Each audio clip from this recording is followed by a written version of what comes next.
Assalamualaikum warahmatullahi wabarakatuh. Alhamdulillahi rabbil alamin.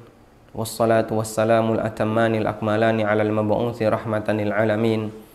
Wa ashhadu an la ilaha illallah wahdahu la syarikalah. Wa ashhadu anna Muhammadan abduhu wa rasuluh sallallahu alaihi wa ala alihi wa sahbihi wa sallama tasliman katsira. Tsumma amma ba'd. Sebelumnya kami mengucapkan taqabbalallahu minna wa minkum. Semoga Allah Ta'ala menerima amal kita semuanya. Dan insya Allah di kesempatan kali ini kita akan membahas tentang 10 catatan mengenai puasa Syawal. Catatan yang pertama mengenai hukumnya. Jumhur ulama mengatakan bahwa puasa Syawal hukumnya dianjurkan. Dan ini berdasarkan hadis dari Abu Ayyub Al-Ansari radhiyallahu anhu, di mana Nabi sallallahu alaihi wasallam bersabda, "Man shama Ramadhana thumma atba'ahu sittan min Syawal kana kasiyamid dahri." Siapa yang berpuasa Ramadan kemudian diikuti dengan 6 hari di bulan Syawal, maka dia seperti melaksanakan puasa setahun. Hadis ini sahih diriwayatkan oleh Imam Ahmad, Muslim, Abu Dawud, At-Tirmidzi dan yang lainnya. Yang berbeda dari pendapat jumhur ada dua. Yang pertama adalah Abu Hanifah rahimahullah. Beliau menilai bahwasanya puasa Syawal itu makruh, baik dilakukan dengan cara berurutan maupun dilakukan dengan cara terpisah-pisah. Alasannya adalah beliau menilai dhaif hadis ini, dan yang kedua fihi tasyabbuh bin Nasara. Di sana ada bentuk tasyabbuh dengan orang-orang Nasrani. Sebagaimana disebutkan dalam riwayat bahwa orang-orang Nasrani ketika mereka diperintahkan oleh Allah Ta'ala untuk berpuasa selama 1 bulan di musim panas, ternyata mereka meninggalkannya. Lalu mereka ganti puasa di musim dingin, namun dengan jumlah selama 40 hari. Sehingga setelah genap 1 bulan mereka sambung dengan puasa di bulan berikutnya. Nah, dalam rangka untuk menghindari tasyabbuh seperti itu, maka orang yang sudah berpuasa Ramadan makruh bagi dia untuk melanjutkan puasa sunnah setelahnya. Namun pendapat Abu Hanifah ini ditolak oleh beberapa ulama Hanafiyah, terutama Hanafiyah mutaakhirin, Hanafiyah belakangan. Seperti yang disampaikan oleh Ibnu Abidin, salah satu ulama Hanafiyah, beliau mengatakan wal mukhtaru annahu la ba'sa bihi. Dan pendapat yang lebih kuat adalah tidak masalah melaksanakan puasa Syawal, li'annal karahata innama kanat li'annahu la ya'manu min ayya'udda dzalika min Ramadan. Karena hukum makruh itu berlaku bagi mereka yang tidak aman karena dia menganggap bahasanya puasa Syawal itu bagian dari Ramadan. Fayakunu tasyabbuhan bin Nasara, sehingga di sini ada unsur tasyabbuh, menyerupai orang-orang Nasrani. Sehingga maksud beliau adalah jika sudah ada jeda di mana tanggal 1 Syawal ketika Idul Fitri dia tidak puasa, kemudian tanggal 2 dan seterusnya dia berpuasa, maka tidak ada bentuk keserupaan dengan orang Nasrani.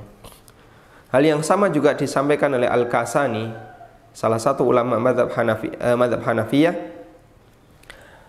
bahasanya mahalul karaha. Kenapa Abu Hanifah menilai makruh adalah ketika orang itu yasuma yaumal fitri. Ketika orang itu berpuasa pada saat hari raya. Wa yasumu ba'dahu khamsa ayamin. Setelah itu dia berpuasa 5 hari setelah Idul Fitri. Wa amma idza aftara yaumal id thumma shama ba'dahu 6 ayamin falaysa bimakruhin. Sedangkan orang yang berpuasa ketika orang yang tidak berpuasa ketika Idul Fitri, baru dia berpuasa 6 hari setelah itu, falaisa bimakruhin, maka ini tidak makruh, bahkan dianjurkan. Sehingga dari sini kita bisa mengetahui bahwa dalam Hanafiyah ada 2 qaul, ada 2 pendapat. Mutaqaddimil Hanafiyah di masa silam, mereka menilai puasa Syawal itu makruh. Sedangkan mutaakhiril Hanafiyah belakangan, mereka menilai puasa Syawal itu dianjurkan. Dengan penjelasan sebagaimana yang tadi disampaikan oleh Ibnu Abidin dan Al-Kasani. Kemudian yang kedua, yang berbeda dari pendapat jumhur dalam masalah ini adalah Imam Malik.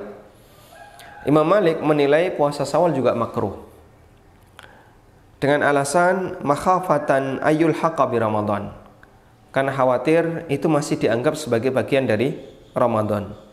Ma laisa minhu, padahal dia bukan bagian dari Ramadan, terutama menurut penilaian ahlul jafa wal jahl, terutama menurut penilaian orang-orang yang tidak paham tentang masalah agama. Wa ammar rajulu fi khassati nafsihi fala yukrahu lahu siyamuhu.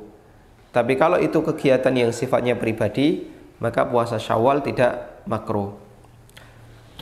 Namun alasan ini adalah alasan yang lemah, karena seperti kita ketahui bahasanya masyarakat memahami begitu sudah masuk Idul Fitri berarti Ramadan sudah berakhir, dan orang ketika berpuasa tanggal 2, 3 Syawal dan seterusnya, maka tidak ada lagi anggapan bahasanya puasa itu masih bagian dari Ramadan, karena sudah ada jeda, yaitu tidak berpuasa di tanggal 1 Syawal. Wa ala kullin, kesimpulannya adalah bahasanya pendapat yang jauh lebih kuat dalam masalah ini adalah pendapat jumhur ulama Syafi'iyah, Hambali, kemudian jumhur Malikiyah dan jumhur Hanafiyah mutaakhirin, bahwa puasa Syawal hukumnya dianjurkan dan tidak makruh. Kemudian kita beralih ke catatan yang kedua. Catatan yang kedua mengenai keutamaannya. Nabi SAW telah mengatakan, orang yang puasa Ramadan, man shama Ramadana thumma atba'ahu sittan min Syawal kana kasiyamid dahri. Orang yang berpuasa Ramadan kemudian diikuti 6 hari di bulan Syawal, maka dia mendapatkan puasa seperti setahun. Dia mendapatkan seperti puasa setahun. Karena ini sejalan dengan kaidah dalam Islam bahwa setiap amal taat itu pahalanya dilipatkan 10 kali. Sebagaimana yang Allah firmankan di surat Al-An'am ayat 160, "Man jaa'a bil hasanati falahu asyru amsalihha wa man jaa'a bis sayyi'ati fala yujza illa mithlaha wa hum la yuzlamun." Barang siapa yang datang dengan membawa kebaikan, maka dia mendapatkan pahala 10 kali lipatnya. Dan siapa yang datang dengan membawa keburukan, membawa maksiat, maka dia tidak dibalas kecuali dengan yang semisal, wa hum la yuzlamun, dan mereka tidak dizalimi. Sehingga pelipatan pahala 1 dilipatkan 10 kali, itu bagian dari kaidah yang disebutkan oleh Allah dalam Al-Quran. Kemudian disebutkan dalam riwayat yang lain, dalam riwayat An-Nasa'i, Ibnu Majah dan yang lainnya, dan ini disahihkan oleh Al-Albani dalam Sahih At-Targhib wa Tarhib. Nabi sallallahu alaihi wasallam bersabda, "Ja'alallahu al-hasanata bi asyri amthaliha. Fa syahrun bi asyrati asyhur. Wa siyamu sittati ayyamin tamamas sanah." Allah jadikan setiap satu ketaatan itu mendapatkan nilai 10 kali lipat. Maka satu bulan Ramadan sama dengan 10 bulan Ramadan, sama dengan 10 bulan dalam setahun. Sedangkan puasa selama 6 hari nilainya sama dengan penggenap, sehingga jadilah setahun. Dan An-Nawawi juga menyatakan hal yang sama, sehingga beliau ngasih alasan kenapa puasa Syawal itu bernilai sama seperti puasa setahun jika digabung atau bersambung dengan puasa Ramadan, atau setelah puasa Ramadan kemudian diikuti 6 hari di bulan Syawal. Li'annal hasanata bi asyri amsalihha, karena setiap amal soleh itu dilipatkan 10 kali. Ramadan bernilai sama dengan 10 bulan, wasittatu bi syahrain. Sedangkan 6 hari di bulan Syawal itu nilainya sama dengan puasa 2 bulan. Wallahu a'lam. Selanjutnya, catatan yang ketiga. Catatan yang ketiga adalah pertanyaan. Apakah mungkin pahala yang sama seperti ini juga diraih ketika orang menjalankan puasa di selain bulan Syawal? Bukankah setiap ketaatan itu dilipatkan 10 kali? Dan itu tidak hanya berlaku untuk puasa di bulan Syawal, termasuk juga puasa-puasa di bulan yang lainnya. Sehingga misalnya kita berpuasa Ramadan, menjalankan puasa wajib selama 1 bulan. Lalu kita berpuasa di bulan Dzulqa'dah selama 3 hari.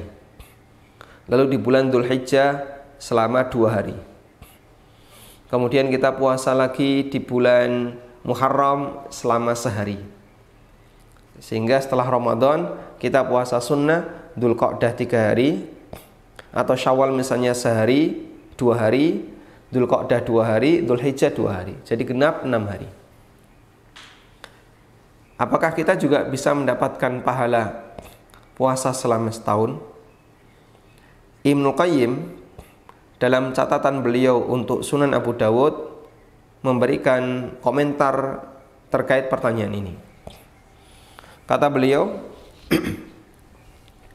ikhtisasu Syawal fa fihi tariqan. Kenapa Nabi SAW hanya menyebutkan Syawal? Ada 2 pendekatan yang diberikan oleh ulama. Pendekatan yang pertama, annal murada bihi ar-rifqu bil mukallaf. Tujuannya adalah untuk memberikan keringanan bagi mukallaf, bagi orang yang puasa. Li'annahu hadithu ahdin bis-shaum. Karena dia baru saja selesai puasa. Sehingga karena muslim ini baru menyelesaikan puasa selama 1 bulan, lalu libur sehari di tanggal 1 Syawal, maka akan ringan bagi dia untuk berpuasa 6 hari setelahnya. Karena itulah disebutkan puasa Syawal dalam rangka untuk meringankan kaum muslimin.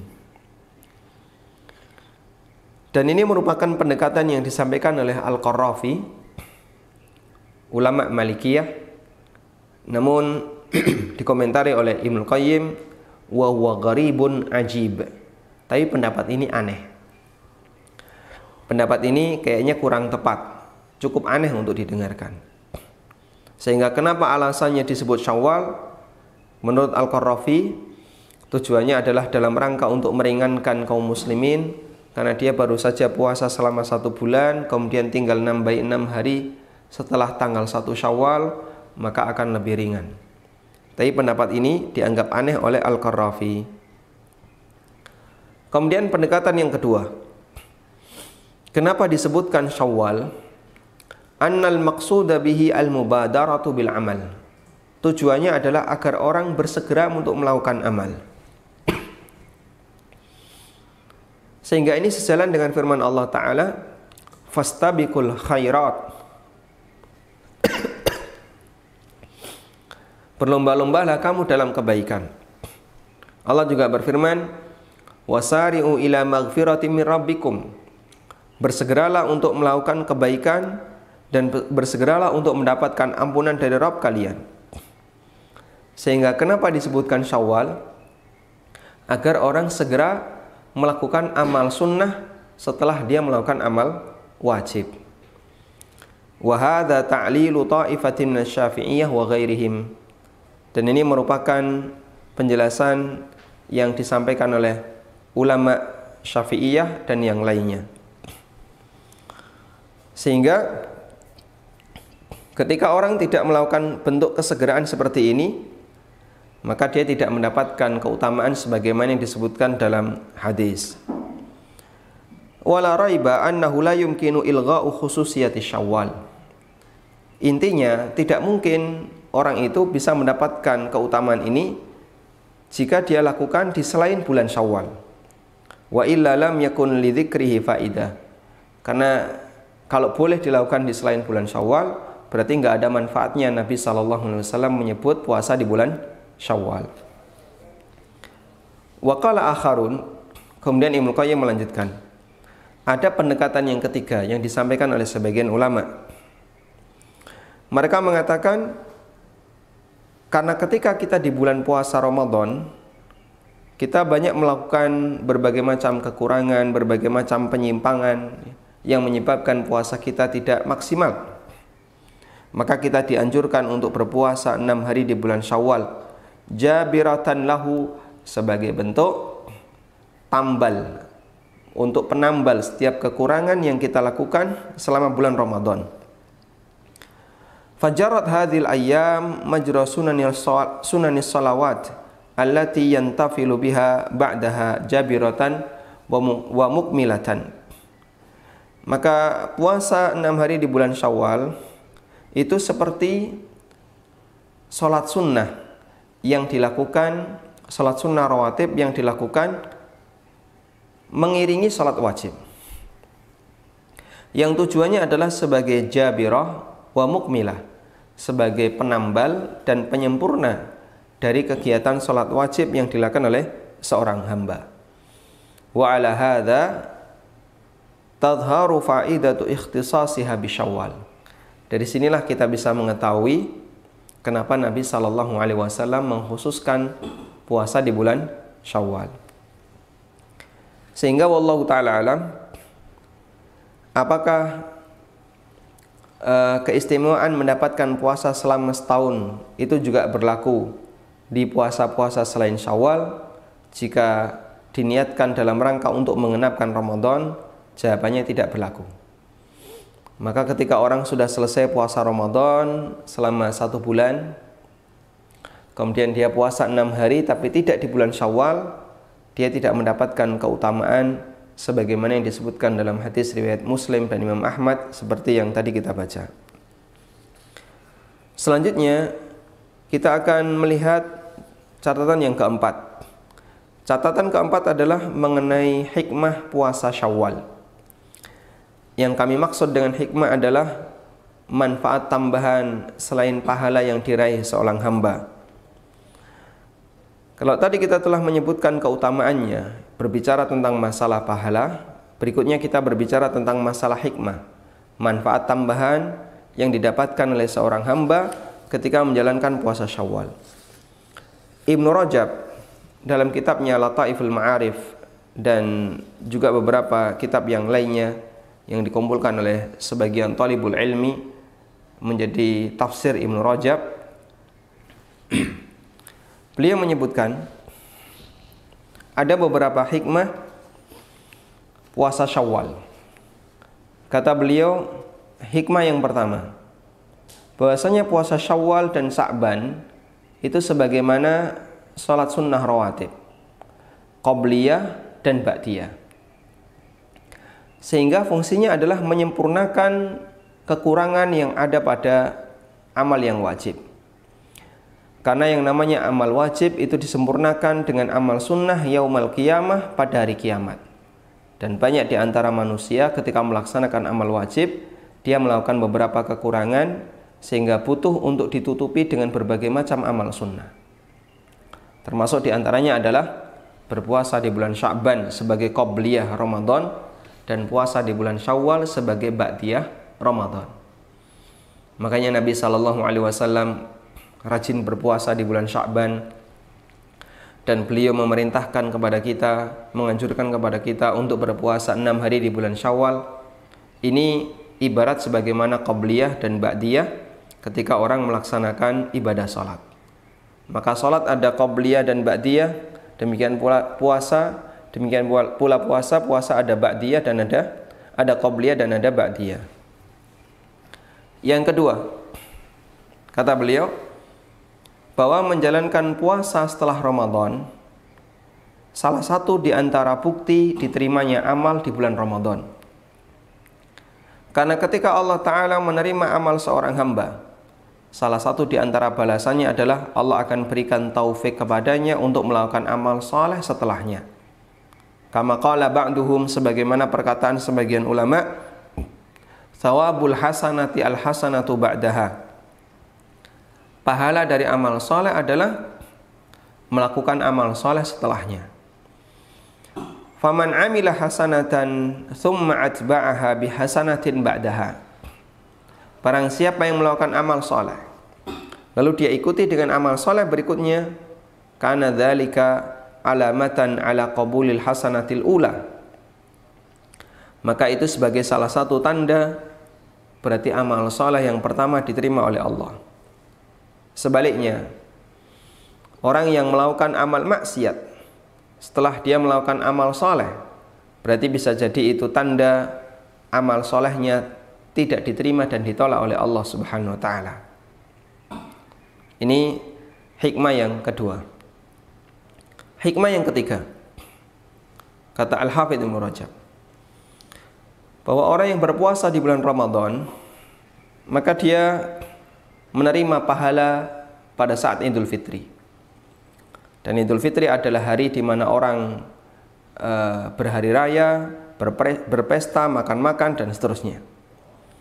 Maka kegiatan puasa yang dilakukan setelah dia tidak puasa di saat Idul Fitri, ya, sehingga dia puasa selama bulan Ramadan, kemudian dia libur sehari tidak puasa ketika Idul Fitri, lalu dia puasa setelahnya, kata beliau, syukran li hadhin ni'mah. Itu merupakan bentuk rasa syukur terhadap nikmat yang telah diberikan oleh Allah kepada sang hamba, karena dia telah mendapatkan pahala puasa Ramadan yang pahala itu diberikan oleh Allah saat Idul Fitri. Dan tidak ada nikmat yang lebih besar dibandingkan diampuninya dosa.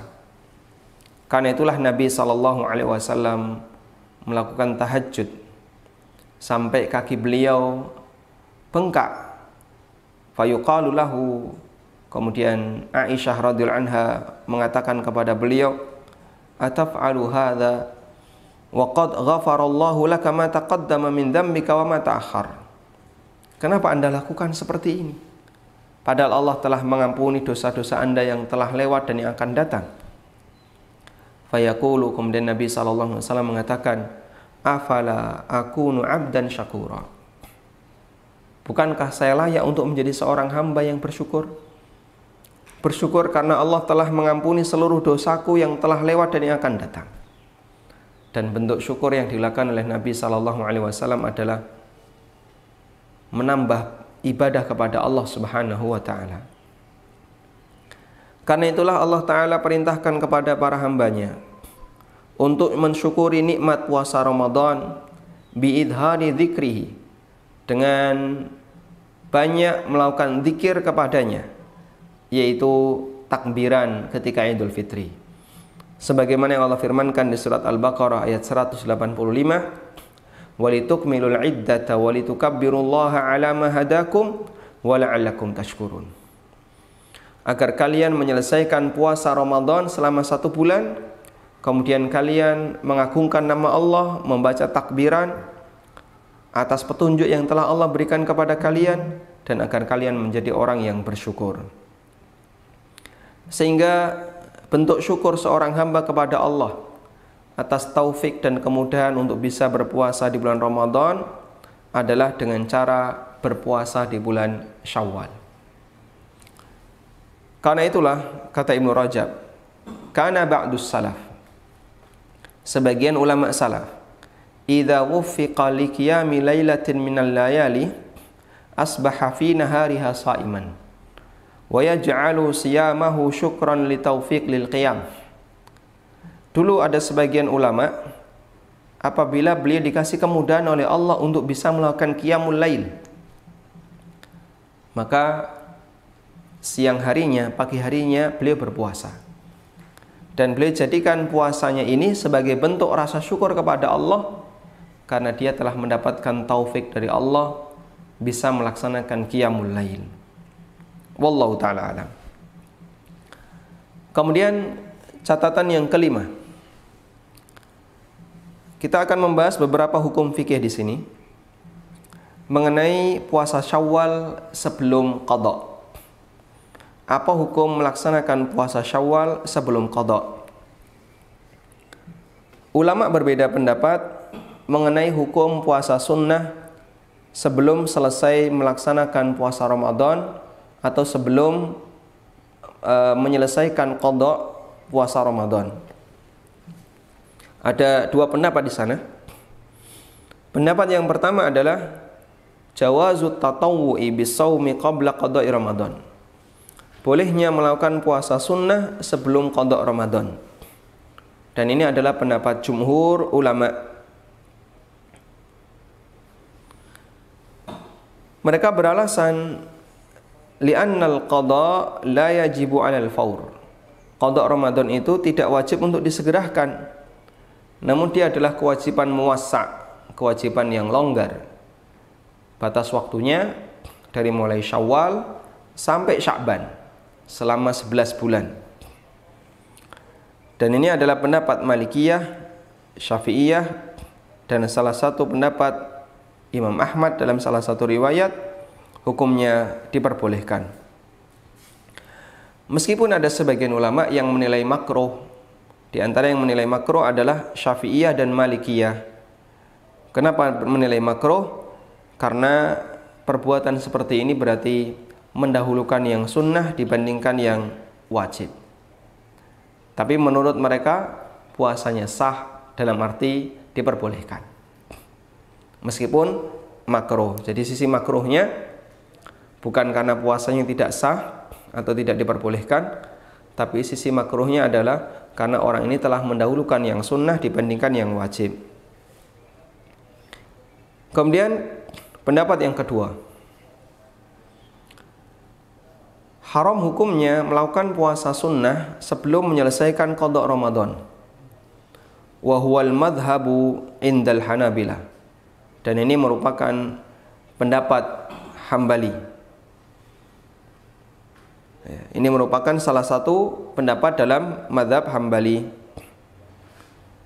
Dan wallahu taala alam, pendapat Hambali ini berdalil karena ketika ada benturan antara amal wajib dan amal sunnah, maka orang harus mendahulukan yang wajib dibandingkan yang sunnah. Sehingga orang tidak boleh melakukan amal sunnah, yaitu puasa sunnah, sementara dia masih punya kewajiban melaksanakan qada di bulan Ramadan. Wallahu ta'ala alam. Namun insya Allah pendapat yang lebih mendekati dalam hal ini adalah pendapat jumhur ulama yang membolehkan qada atau yang membolehkan puasa sunnah sebelum menyelesaikan qada berdasarkan riwayat dari Aisyah radhiyallahu anha. Beliau mengatakan, "Kana alayya as-shaumu min Ramadan." Saya memiliki kewajiban qada puasa Ramadan. Fama astati'u an aqdiyahu illa fi Sya'ban. Lima kanati Rasulillah sallallahu alaihi wasallam. Saya punya kewajiban untuk qada Ramadan. Namun saya tidak sanggup, tidak mampu untuk melunasinya, untuk membayarnya kecuali di bulan Sya'ban. Sebulan sebelum masuk Ramadan. Lima kanati Rasulillah sallallahu alaihi wasallam, karena posisi Rasulullah sallallahu alaihi wasallam. Maksud Aisyah radhiyallahu anha, kalau beliau melaksanakan puasa qada, maka beliau sedang melaksanakan puasa wajib. Dan puasa wajib tidak boleh dibatalkan. Yang beliau khawatirkan adalah ketika Nabi sallallahu alaihi wasallam datang ke rumahnya di siang hari, sementara Aisyah sedang berpuasa wajib, lalu Nabi sallallahu alaihi wasallam hendak menunaikan hajat, terhalang disebabkan karena istrinya berpuasa wajib. Selanjutnya, dan kesimpulan dari catatan yang kelima adalah diperbolehkan untuk puasa sunnah meskipun belum selesai qada Ramadan. Saya katakan diperbolehkan dalam arti puasa sunnahnya sah, dan itu adalah pendapat jumhur ulama. Kemudian selanjutnya adalah catatan yang keenam. Bagi orang yang berpuasa Syawal sebelum menyelesaikan qadanya, apakah dia mendapatkan keutamaan sebagaimana yang disebutkan dalam hadis Abu Ayyub, di mana Nabi SAW bersabda, siapa yang puasa Ramadan lalu diikuti 6 hari di bulan Syawal, maka dia mendapatkan puasa setahun. Ada dua pendapat di sana. Pendapat yang pertama, bahwasanya keutamaan puasa 6 hari di bulan Syawal bagi mereka yang belum selesai qada tidak didapatkan, sehingga orang ini tidak mendapatkan pahala puasa seperti setahun. karena dia belum menyelesaikan puasa Ramadan. Wa inna ma yatahaqqaqu wasfu siyami Ramadan liman akmalal iddah. Karena yang dimaksud dengan orang yang telah berpuasa Ramadan itu berlaku bagi orang yang sudah menyelesaikan puasa selama sebulan penuh. Sehingga kalau dia punya utang tapi ternyata belum dia lunasi, maka dia tidak disebut telah melaksanakan puasa Ramadan. Dan ini pendapat yang disampaikan oleh mazhab Hambali sebagaimana keterangan Ibnu Muflih dalam kitabnya Al-Furu'. Demikian pula pendapat Syafi'iyah sebagaimana keterangan Al-Haytami dalam Tuhfatul Muhtaj. Ya, beliau mengatakan lam yahsul al-fadul ati wa in aftara li udhrin. Orang yang melaksanakan puasa Syawal sebelum qada, maka dia tidak mendapatkan keutamaan sebagaimana yang disebutkan dalam hadis, meskipun dia tidak puasa ketika Ramadan itu memiliki uzur. Dia tidak puasa karena memiliki uzur. Dan ini merupakan pendapat banyak ulama mu'asirin seperti Imam Abdul Aziz Ibnu Baz dan Imam Muhammad bin Shalih Al-Utsaimin rahimahumullahul jami'. Kemudian pendapat yang kedua. Pendapat yang kedua mengatakan bahwa orang yang berpuasa Syawal sebelum menyelesaikan qada Ramadan, dia tetap mendapatkan keutamaan sebagaimana yang disebutkan dalam hadis riwayat Abu Ayyub, yaitu pahala puasa selama setahun. Dengan catatan dia tidak puasa di bulan Ramadan disebabkan karena uzur, bukan karena malas. Misalnya ada wanita yang sedang mengalami haid, atau ada orang yang dia tidak berpuasa disebabkan karena uzur yang lain, karena safar atau karena sakit. Lalu setelah dia sembuh, dia punya utang misalnya puasa selama 5 hari. Kemudian dia puasa Syawal selama 6 hari, sementara utang qadanya ini, qada Ramadan belum dia lunasi. Maka menurut pendapat yang kedua, dia tetap mendapatkan pahala.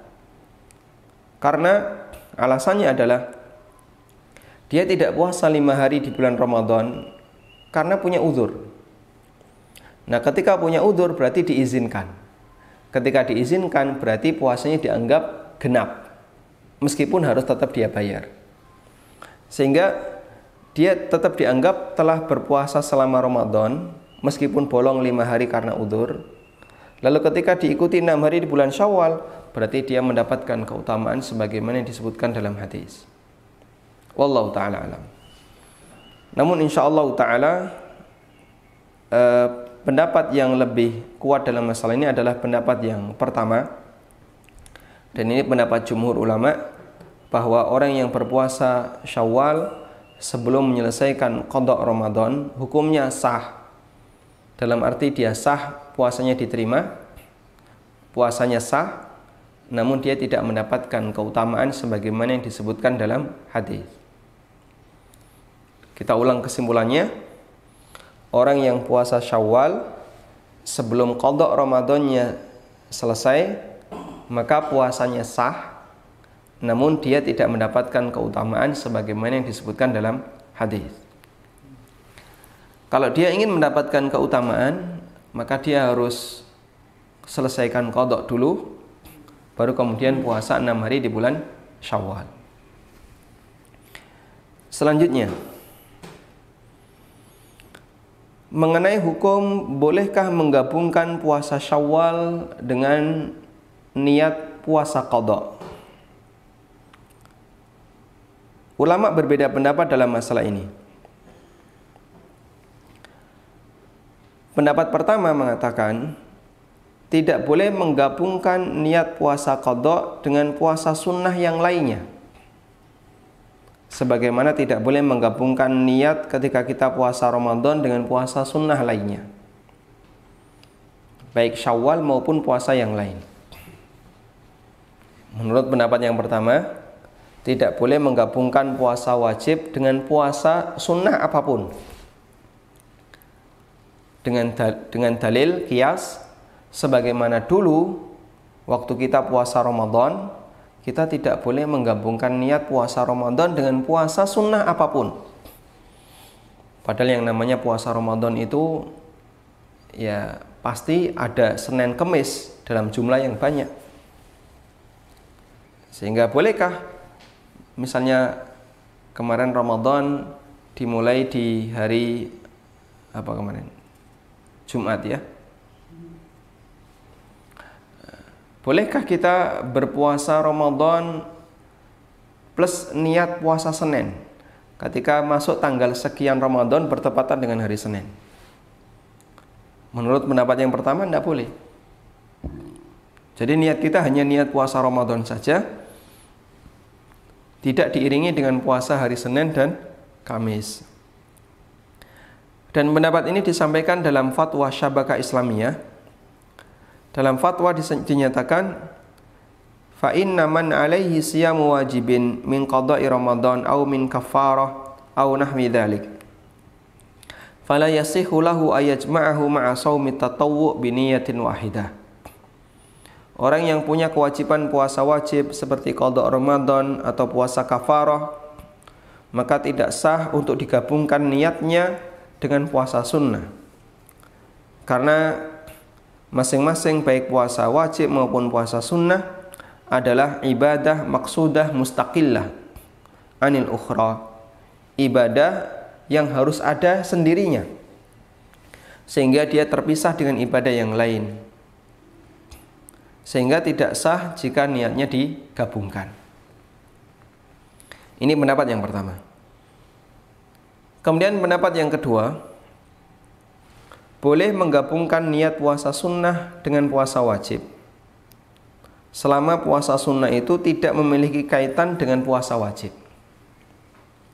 Sehingga menurut pendapat yang kedua dirinci, puasa sunnah itu ada dua. Ada puasa sunnah yang tidak berkaitan dengan puasa wajib, dan ada puasa sunnah yang berkaitan dengan puasa wajib. Puasa sunnah yang berkaitan dengan puasa wajib contohnya apa? Contohnya puasa Syawal. Karena Nabi SAW mengatakan, siapa yang berpuasa Ramadan lalu diikuti 6 hari di bulan Syawal, berarti puasa Syawal itu punya kaitan dengan puasa Ramadan. Dan ini adalah pendapat Imam Ibn Utsaimin. Untuk puasa sunnah yang berkaitan dengan puasa wajib tidak boleh digabungkan niatnya. Sedangkan untuk puasa sunnah yang tidak berkaitan dengan puasa wajib boleh digabungkan niatnya. Contoh, tidak boleh menggabungkan niat antara Ramadan dengan puasa Syawal.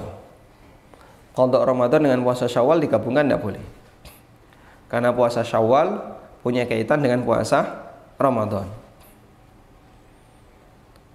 Tapi diperbolehkan menggabungkan puasa Arafah atau puasa Asyura atau puasa Senin Kemis dengan qada Ramadan. Kenapa? Karena puasa ini tidak punya kaitan dengan puasa Ramadan. Beliau mengatakan, orang yang melakukan puasa di hari Arafah atau di hari Asyura sementara qada Ramadannya belum selesai, maka puasanya sah. Dan jika dia meniatkan untuk berpuasa di hari itu sekaligus untuk qada Ramadan, hasalalahul ajran, maka dia mendapatkan 2 pahala, yaitu puasa Arafah, puasa Asyura, dan plus puasa qada Ramadan. Lalu beliau kasih catatan, hadza bin nisbati li shaumit tatawwu'il mutlaq alladzi la yartabitu bi Ramadan. Ini berlaku untuk puasa sunnah mutlak yang tidak ada kaitannya dengan puasa Ramadan. Wallahu a'lam.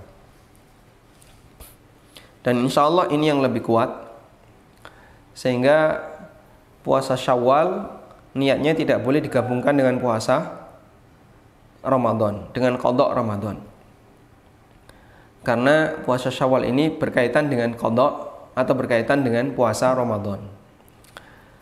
Sebagaimana kita tidak boleh menggabungkan antara niat puasa atau niat sholat qobliyah subuh dengan sholat subuh, karena dua sholat ini saling berkaitan. Selanjutnya, catatan yang ke-8.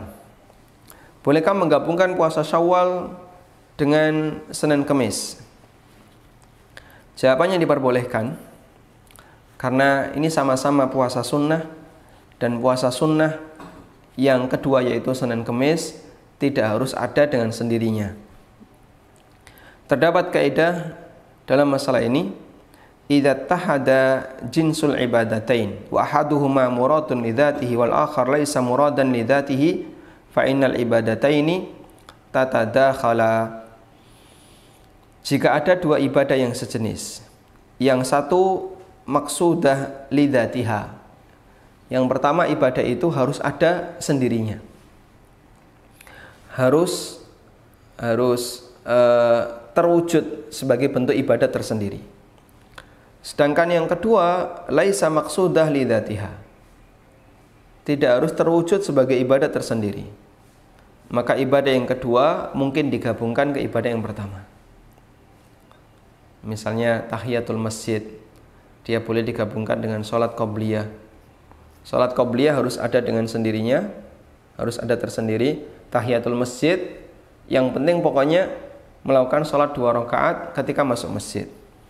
Maka semacam ini boleh digabungkan dan orang bisa mendapatkan pahala 2 kali.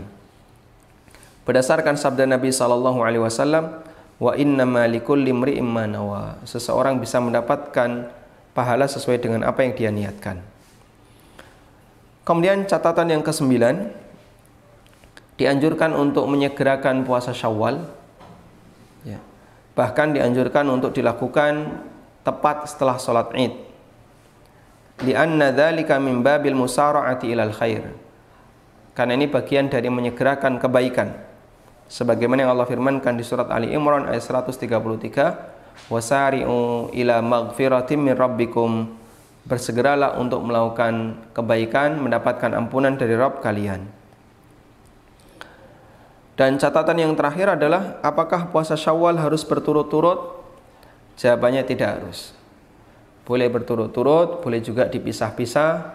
Anda bisa kerjakan misalnya 2 hari puasa, sehari libur, 2 hari puasa, sehari libur. Atau dibuat seperti metode Daud, sehari puasa, sehari tidak, sehari puasa, sehari tidak. Dua-duanya diperbolehkan. Dan ulama menambahkan bahwa untuk puasa Syawal, karena dia adalah puasa sunnah muqayyad, puasa sunnah yang tertentu, maka mereka menegaskan harus dilakukan niat sebelum subuh, sehingga tidak berlaku seperti yang disebutkan dalam hadis dari Aisyah radhiyallahu anha, boleh niat puasa sunnah di siang hari. Itu berlaku untuk puasa sunnah mutlak. Tapi kalau puasa sunnah yang memiliki kaitan waktu tertentu atau memiliki kaitan dengan kegiatan tertentu, maka dia harus dilakukan niatnya sebelum masuk waktu subuh. Nabi SAW bersabda, "Man lam yubayyit as-siyama qabla al-fajri fala siyama lahu." Barang siapa yang tidak punya niat puasa sebelum subuh, maka tidak ada puasa baginya. Sehingga puasa itu harus satu kesatuan dan niatnya harus ada sejak sebelum subuh. Wallahu ta'ala alam. Demikian yang bisa kita sampaikan sebagai muqaddimah. Semoga menjadi kajian yang bermanfaat dan semoga Allah Ta'ala memudahkan bagi kita untuk bisa melaksanakan puasa 6 hari di bulan Syawal dan beberapa puasa sunnah setelahnya. Wassallallahu ala nabiyyina Muhammadin wa ala alihi wa sahbihi wasallam. Wa akhiru da'wana alhamdulillahi rabbil alamin. Baik, kami persilahkan bagi para pemirsa yang ingin bergabung bisa menyampaikan pertanyaan melalui line telepon yang sudah tersedia. Pertanyaan yang pertama kita angkat. Silahkan, dengan siapa di mana? Dengan Abu Umar di Bengkulu, Ustaz. Silahkan Bapak. Gini Ustaz, yang mau saya tanyakan masalah keutamaan pahala dari suatu amal ibadah yang kita kerjakan. Seperti contohnya barang siapa yang puasa 6 hari setelah Ramadan bulan Syawal, itu kan mendapat keutamaan seperti berpuasa selama setahun, Ustaz. Nah, yang mau saya tanyakan, itu mendapatkan keutamaan itu, Ustaz, apakah perumpamaan pahalanya saja, atau memang benar-benar dia mendapatkan pahala seperti puasa selama setahun itu, Ustaz? Atau contohnya gini, Ustaz, saya bingung mengutarakannya. Orang yang mengucapkan kalimat la ilaha illallah 100 kali itu sama seperti memerdekakan 10 budak. Sementara memerdekakan 1 budak saja kita akan mendapatkan keutamaan seperti dibebaskan seluruh anggota tubuhnya dari azab. Mau saya tanyakan, ini hanya perumpamaan kelebihan pahala atau benar-benar sempurna seperti apa yang dikerjakan itu, Ustaz? Baik. Kira-kira seperti itu. Ya, terima kasih, Ustaz. Baik, mengenai keutamaan amal ibadah tertentu yang diserupakan pahalanya dengan amal ibadah yang lain, apakah keutamaan itu sama seperti mengerjakan amal yang diserupakan, atau sifatnya hanya keutamaan dari sisi pahala? Yang benar adalah keutamaan dari sisi pahala dan bukan telah melaksanakan amal ibadah tersebut. Maksud saya seperti ini. Ini dibahas oleh Syekhul Islam ketika menjelaskan tentang keutamaan membaca surat Al-Ikhlas. Nabi SAW bersabda dalam hadis riwayat Bukhari, Qul huwallahu ahad ta'dilu thulutsal Qur'an. Qul huwallahu ahad itu bernilai sepertiga Al-Qur'an.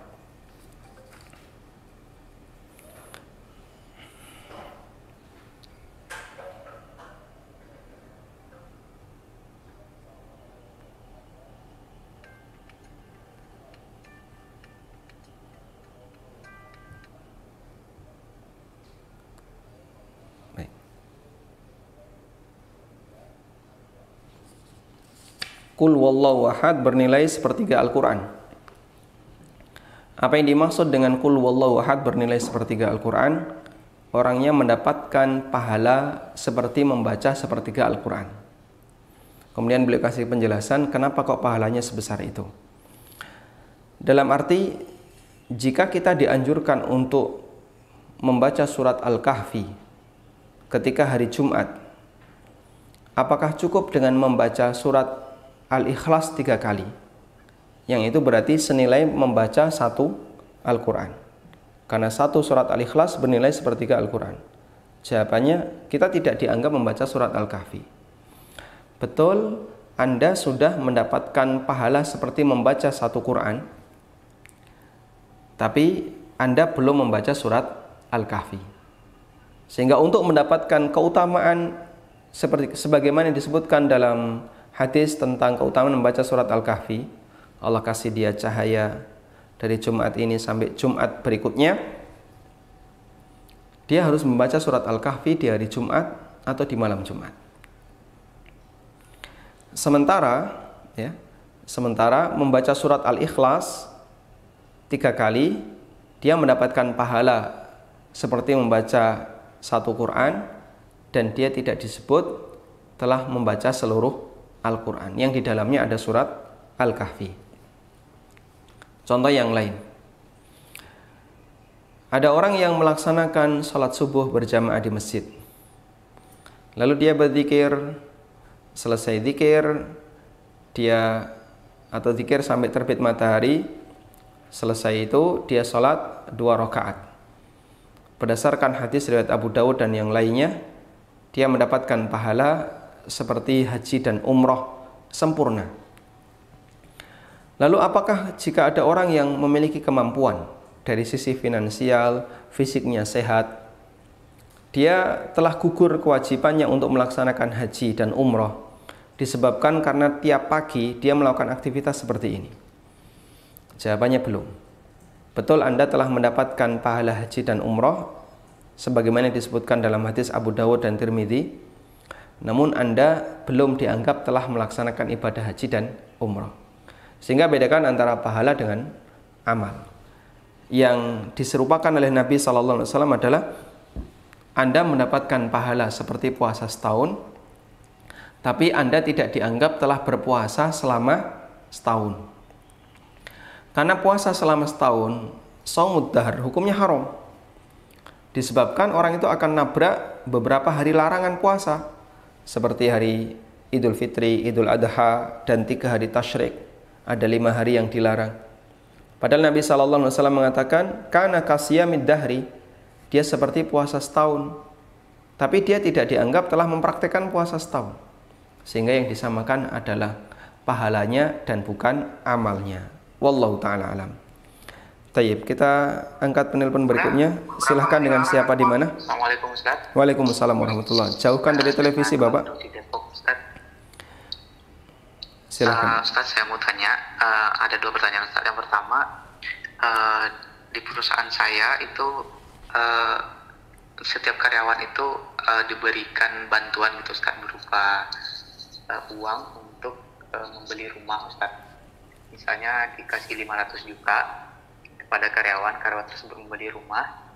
Kemudian setelah rumah tersebut dibeli, sertifikatnya diserahkan ke perusahaan. Jadi diserahkan ke perusahaan untuk sebagai supaya jaminan karyawan tersebut tidak menjual atau tidak bertransaksi lagi dengan rumah yang sudah dibeli tersebut. Kemudian untuk pembayarannya dibayar dari cicilan per bulan dari gaji karyawan, tapi tidak ada bunga Ustaz. Jadi tanpa bunga, cicilannya tanpa bunga, dipotong dari gaji karyawan tersebut. Kemudian ada ini Ustaz, ada ketentuan jika karyawan tersebut mengundurkan diri dari perusahaan sebelum hutangnya lunas, maka dia berkewajiban untuk menambahkan 10% dari pinjamannya itu Ustaz. Dari pinjaman yang 500 juta tadi itu Ustaz. Nah, ini bagaimana hukumnya Ustaz? Maka diperbolehkan karyawan tersebut memanfaatkan dari perusahaan itu Ustaz. Gitu Ustaz. Kemudian yang kedua Ustaz, jika kita di rumah, sholat berjamaah di rumah, qadarullah istri lagi haid gitu Ustaz. Nah, kita sholat bersendirian itu untuk sholat yang jahar, apakah kita membacanya dengan jahar juga atau sir Ustaz? Baik. Mungkin segitu aja Ustaz. Jazakumullah. Jazakumullah khairan. Assalamualaikum warahmatullahi wabarakatuh. Waalaikumsalam warahmatullahi wabarakatuh. Untuk kasus yang pertama, perusahaan Anda memberikan bantuan bagi para karyawannya agar bisa membeli rumah dan nanti dicicil tanpa bunga. Insya Allah sampai batas di sini tidak ada masalah. Akadnya murni utang piutang tanpa ada riba, sehingga berhak untuk dilakukan oleh para karyawan. Selanjutnya klausul yang berikutnya yaitu jika resign sebelum cicilan selesai, maka karyawan diminta untuk membayar 10% tambahan dari nilai utang yang pernah diberikan. Wallahu ta'ala alam. Bisa jadi ini masuk dalam kategori asyartul jazai, yaitu hukuman disebabkan karena wan prestasi. Dalam hal ini karyawan disyaratkan kamu harus tetap bekerja di sini selama masa cicilan ini belum lunas. Wallahu ta'ala alam. Untuk klausul ini menurut saya sedikit bermasalah. Namun untuk bagian yang pertama, akad utamanya yaitu utang piutang antara perusahaan dengan karyawan, insya Allah tidak ada masalah. Dan kita punya kaidah, jika ada akad yang hukumnya mubah, kemudian diikuti dengan salah satu perjanjian yang di situ bermasalah, maka akad yang mubah ini tidak menjadi batal disebabkan ada perjanjian yang bermasalah. Sebagaimana keterangan yang pernah disampaikan oleh Dr. Yusuf Asy-Syubaili, hafizahullah, orang yang melakukan akad yang mubah lalu ada perjanjian bermasalah, dia boleh tetap melakukan akad itu dengan ketentuan akad mubah ini sangat dia butuhkan. Yang kedua, klausul bermasalah ini memungkinkan untuk dia hindari, sehingga boleh tetap dia lakukan, namun berusaha jangan sampai terkena penalti disebabkan karena dia resign sebelum masa cicilannya selesai. Kemudian yang kedua, mengenai sholat jahriyah yang dilakukan sendirian, apakah perlu dijaharkan ataukah sir? Pada asalnya sir dan jahar ketika orang melakukan sholat itu hukumnya anjuran, sehingga baik mau sir maupun mau jahar sifatnya anjuran. Nabi SAW pernah mengeraskan bacaan ketika beliau sholat siang. Sholat siang itu ada kemungkinan duhur atau asar, dalam rangka untuk mengajari para sahabat. Dan beliau ketika sholat lail kadang dijaharkan, kadang disirkan, tergantung suasana. Karena itulah masalah sir dan jahar ini sifatnya anjuran dan tidak wajib. Namun mana yang lebih afdol? Jika Anda sholat berjamaah, maka yang lebih afdol tentu jahar untuk sholat jahriyah. Tapi kalau Anda sholat sendirian, wallahu ta'ala alam, posisi jahar di sini tidak ada hal yang menuntut karena Anda tidak punya makmum. Karena itu sebaiknya Anda sirkan. Wallahu ta'ala alam. Tayyib. Kita coba angkat penelpon berikutnya. Ya. Silahkan, dengan siapa di mana? Waalaikumsalam warahmatullahi. Ini dari Dindin, Banjarsari Ciamis. Ini yang pertanyaan sebelumnya Ustaz sempat disampaikan kemarin tapi belum dijawab karena mungkin pertanyaannya kurang jelas. Pertanyaannya begini Ustaz. Alhamdulillah saya punya sawah ya. Sawah tersebut digarap oleh si A, katakanlah namanya. Baik Pak Didin. Perlu diketahui Pak Dindin. bahwa si A adalah petani yang juga merangkap sebagai pedagang padi atau beras. Pak Dindin. Beras.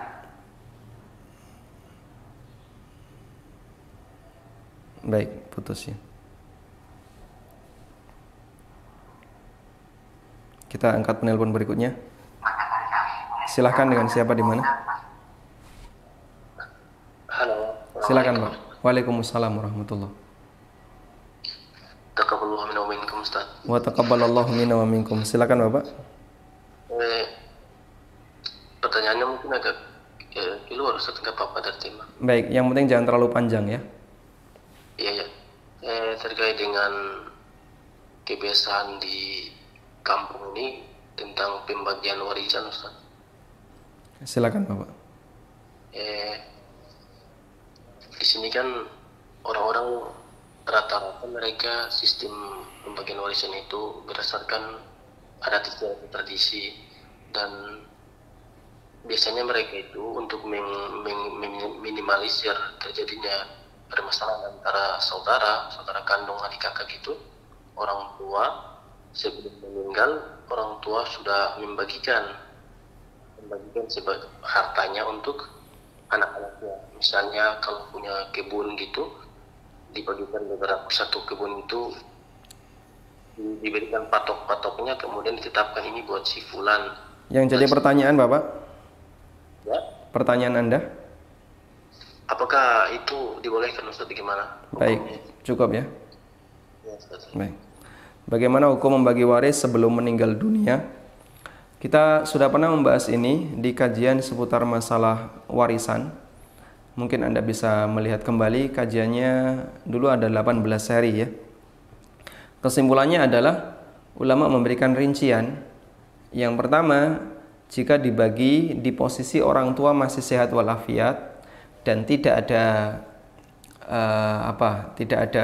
bayangan segera meninggal karena dia di posisi sehat walafiat, masih muda, maka hukumnya diperbolehkan dengan syarat diserahkan ketika itu, sehingga dihukumi sebagaimana memberikan hibah. Sehingga ketika orang tua dia memberikan hartanya, si A dapat sekian patok, si B sekian patok, ini sertifikatnya masing-masing sudah selesai, statusnya sebagai hibah, hukumnya boleh. Dan disyaratkan dalam hibah harus merata untuk semua anak, baik laki maupun perempuan sama. Yang kedua, pembagian dilakukan ketika masih hidup, namun di posisi orang tua sudah sakit-sakitan, sehingga dia menyadari nampaknya ajalnya sudah dekat. Kita tidak tahu kapan orang itu mati, tapi manusia dalam hal ini, dalam masalah ini, boleh memprediksi, dan itulah yang dijadikan sebagai kaitan hukum. Kalau dia sudah sakit-sakitan, betul dia nggak tahu kapan dia mati, tapi itu dijadikan sebagai prediksi hukum bahwasanya ketika mendekati ajal maka dia dihukumi sebagaimana wasiat. Sehingga pada saat dia sakit-sakitan lalu dia membagi hartanya, kamu dapat sekian, kamu dapat sekian, kamu dapat sekian, dan tidak ada serah terima, maka ini dihukumi wasiat, dan wasiat hukumnya terlarang diberikan kepada ahli waris. Hukumnya terlarang diberikan kepada ahli waris. Sebagaimana keterangan Al-Haytami, kasus seperti ini beliau melarangnya. Yang ketiga, orang tua membagi, tapi tujuannya hanya sebatas menjelaskan, dengan maksud agar nanti si anak bisa memberikan atau membagi waris sesuai dengan apa yang dilakukan oleh orang tua, apa yang ditentukan oleh orang tua. Sehingga nanti tolong pembagiannya setelah saya mati dilakukan seperti ini. Ya, sifatnya hanya arahan saja. Hukumnya diperbolehkan dengan syarat harus sesuai dengan koridor dan pembagian yang disebutkan dalam Al-Quran dan hadis. Sehingga misalnya orang tua mengundang seorang ustadz, lalu beliau menyebutkan harta saya sekian totalnya. Ini anak-anak saya, jumlahnya ada sekian, laki-laki sekian, perempuan sekian. Tolong Anda bagi warisan saya. Lalu sang ustadz ngasih penjelasan. Istri dapat sekian, anak laki-laki dapat sekian, anak perempuan dapat sekian. Kemudian orang tua berpesan, nanti kalau saya mati, bagi warisan ini sesuai dengan apa yang dijelaskan oleh Pak Ustadz. Hukumnya diperbolehkan, sebagaimana yang difatwakan oleh Imam Abdul Aziz Ibnu Baz. Tayyib, kita coba angkat pertanyaan melalui WA. Baik Ustadz, dari KSP Bertauhid Channel, Jamaah Masjid Nurul Iman, Blok M Square. Ustadz bertanya, setelah puasa Ramadan, ada puasa sunnah Syawal, keutamaan pahalanya setahun. Tetapi Ana mau melanjutkan puasa Daud, apakah Ana tetap melaksanakan puasa Daud yang sudah rutin atau puasa Syawal agar mendapat keutamaan tersebut? Baik, Anda mau melaksanakan puasa Daud dan sudah rutin melaksanakan puasa Daud. Dalam hadis dari Abdullah bin Amr bin As radhiyallahu anhuma, beliau pernah meminta kepada Nabi SAW agar diizinkan melaksanakan puasa setiap hari. Lalu Nabi SAW mengatakan, la shoma liman shomad dahra, tidak ada puasa bagi orang yang puasa tiap hari. Tiap hari kecuali hari-hari yang dilarang, cuma ada 5 ya, Idul Fitri, Idul Adha, dan hari Tasyrik. Selain itu baru berpuasa, dilarang oleh Nabi SAW. Kemudian Nabi SAW mengarahkan, silahkan kamu puasa 3 hari tiap bulan. Tapi Abdullah bin Amr bin As tetap meminta, saya mampu untuk lebih dari itu. Kalau begitu puasalah di hari ini.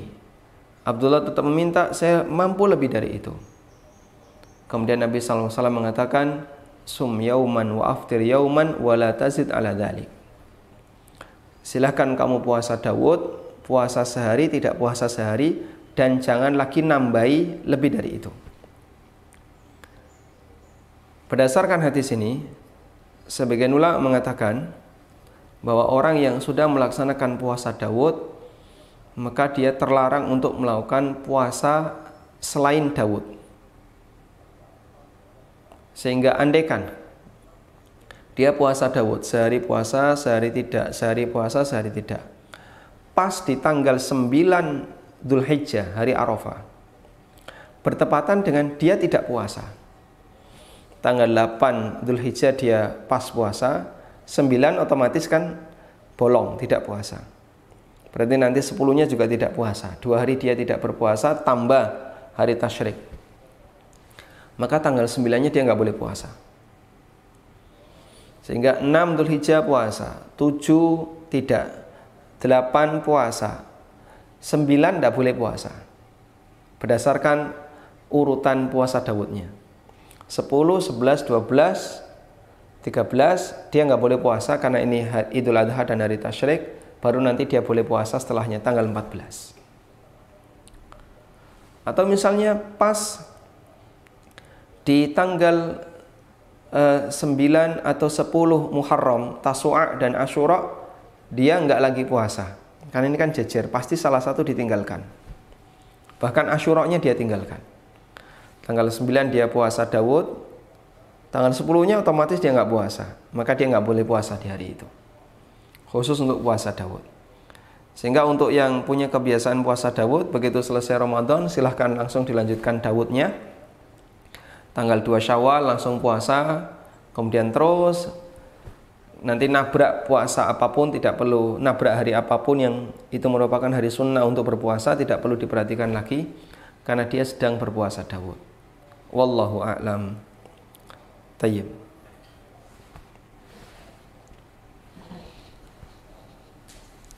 Dari pemirsa NP Official, Ustadz, di bulan Ramadan kemarin saya sempat bangun pas azan subuh lalu minum air putih. Apakah saya harus mengqadha puasa saya atau langsung puasa Syawal? Anda bangun pas azan. Yang jadi pertanyaan adalah apakah azannya tepat waktu atau tidak. Jika azannya tepat waktu dan Anda masih minum, berarti puasa Anda batal. Tapi kalau azannya tidak tepat waktu, kecepatan, lalu Anda masih minum, insya Allah puasa Anda sah. Nah, Anda perlu melihat adanya itu pas jam berapa, kemudian Anda coba cocokkan apakah ini sudah tepat waktu atau tidak, untuk bisa menilai apakah puasa Anda sah ataukah tidak. Wallahu ta'ala alam. Baik, coba kita angkat satu penelpon lagi, silakan. Halo, Assalamualaikum. Waalaikumsalam warahmatullahi. Silakan Bapak. Assalamualaikum Ustaz. Waalaikumsalam warahmatullahi. Silahkan. Ini dengan kaitan bajar zakat mal Ustaz. Apakah kita boleh zakat mal itu kita berikan kepada mertua kita, apa saudara-saudara mertua kita Ustaz? Baik. Dan apakah bisa kita undur sebentar Ustaz, istilahnya belum ada waktunya kita dalam memberikan zakat itu Ustaz. Umpama kita biasanya hari Syawal itu kita mengeluarkan zakat mal, tapi jarak habis 2 minggu atau 1 bulan dari bulan Syawal itu baru kita berikan Ustaz. Apakah boleh gitu Ustaz? Dengan waktunya itu sendiri kita belum sempat gitu Ustaz. Masih di bulan Syawal ya, tapi tidak di Biasanya kita bulan Syawal, cuman kita waktunya itu belum ada waktunya untuk memberikan gitu Ustaz.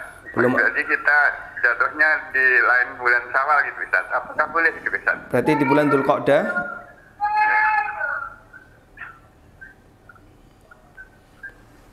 Anda bayar zakatnya di bulan Dzulqa'dah.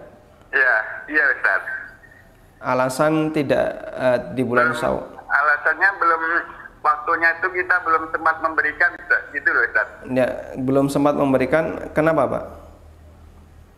Karena biasanya kan kita kasihkan langsung bisa Ustaz. Oh gitu. Karena orang mertua itu saudara kita itu jauh gitu Ustaz. Baik. Baik, Ya, cukup Ustaz. Bapak. Assalamualaikum warahmatullahi wabarakatuh. Waalaikumsalam warahmatullahi wabarakatuh. Bolehkah zakat mal diserahkan kepada mertua atau saudara-saudara mertua? Jawabannya boleh, karena mereka bukan termasuk orang yang wajib kita nafkahi. Anda tidak berkewajiban memberi nafkah ke orang tua, ke mertua. Anda juga tidak berkewajiban memberi nafkah ke saudara mertua, sehingga mereka berhak untuk mendapatkan zakat mal dari Anda. Dan kaidah yang dulu pernah kita sampaikan, zakat mal tidak boleh diberikan kepada orang yang wajib kita nafkahi. Sehingga kalau dia bukan orang yang wajib kita nafkahi, boleh kita kasih zakat mal. Yang kedua, mengenai menunda pembayaran zakat karena belum ketemu orangnya. belum ketemu mustahik. Apakah diperbolehkan? Hukumnya tidak boleh. Hukum asalnya dilarang. Menunda pembayaran zakat diperbolehkan jika Anda belum punya dana untuk mengeluarkannya. Contoh ya, ada orang yang jualan rumah, otomatis barang dagangannya nilainya sangat besar, bahkan sampai miliaran. Zakat dia juga besar, tapi untuk uang tunainya nggak cukup, maka dia terutang untuk bayar zakat, sehingga boleh ditunda karena dia nggak punya uang tunai untuk bayar zakat. Namun kalau uangnya sudah ada, dananya sudah ada, sudah waktunya untuk dibayarkan, tapi Anda tunda, alasannya belum ketemu mustahik, ini mungkin kurang tepat ya. Kami sarankan tetap bisa Anda salurkan ke mustahik, tapi dengan cara ditransfer sehingga zakat itu tertunaikan sesuai dengan waktunya dan jangan sampai ada penundaan. Wallahu ta'ala alam. Baik, mungkin demikian yang bisa kita sampaikan.